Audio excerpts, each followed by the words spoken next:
So yun guys, andito kami sa barangay, ano na ba to? Alam ko Timalan na to, no? Timalan na to, Oh, Timalan. Apo, Timalan Balsahan. Oh, Timalan Balsahan. So yun, piso wifi pa. So yun.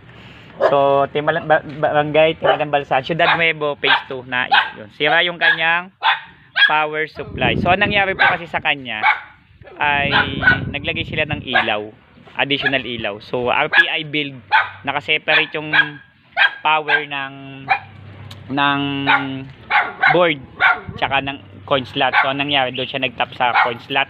So tama naman yung ginawa niya. Ang problema lang doon, mababa yung ampere ng amperahe ng power o yung power ng coin slot, kaya hindi niya kayang supplyan yung ilaw at the same time yung yung mismong coin slot. So nangyari, humina o nangyari, mahina, nagbi-blink na lang yung mga ilaw, and then hindi nagke-credit kasi nga kulang, kinakapos na po ng supply.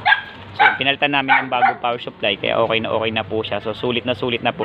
So sa mga taga Ciudad phase 2, no, dito po tayo GNJ.